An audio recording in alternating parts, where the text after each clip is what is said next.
Malo sam, oprostite, zbog ovoga sam malo uzbuđen.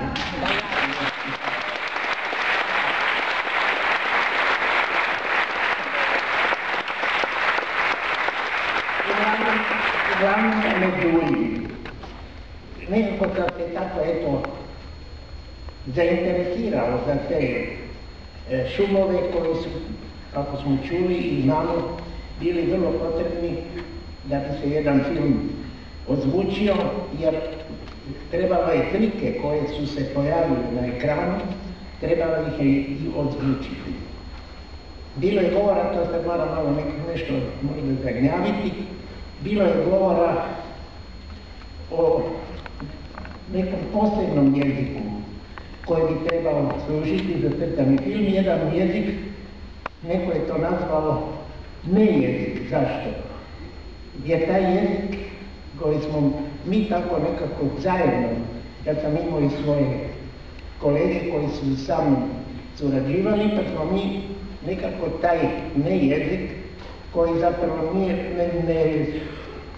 ne liči na nikakav jezik, ali specijalno smo ga nekako oformili i taj neko dobro poslužio za ozvučenje tih crtanih filmova. Mogu reći da ovaj podrum tako neko imam osjećaj da ću propast bolje. Možda bi bolje bilo da se sjedi. Da, dobro, idem dalje, evo. Reći kolegica me drži, ona se boli da ću pasti. Međutim, još uvijek neću pasti, ali malo sam veliko uzbuđen i tresem se.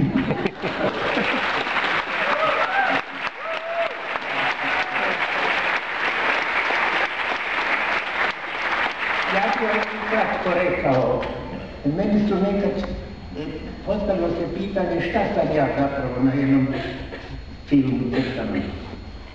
Onda sam se uputio jednog dana u udruženje filmskih radnika i htio sam se upisati, odnosno javiti, budući sam mnogo sudjelovao u filmovima i tako dalje, pa da budem i član filmskog društva.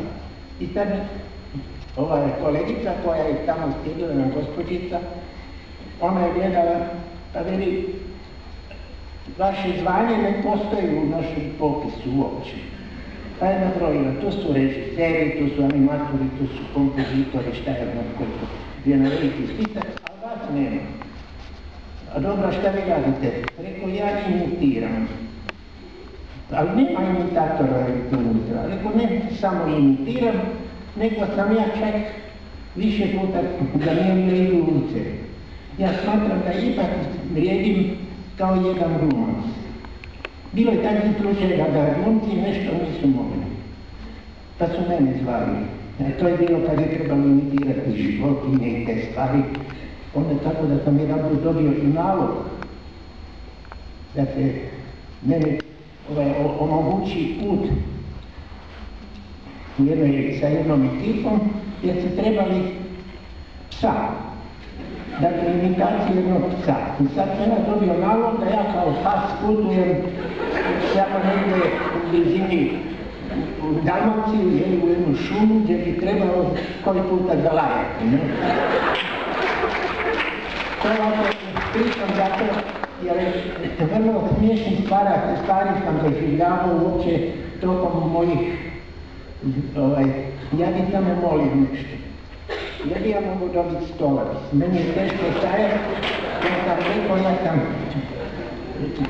četvrta generacija, mogu reći da sam blizu 90, pa šta.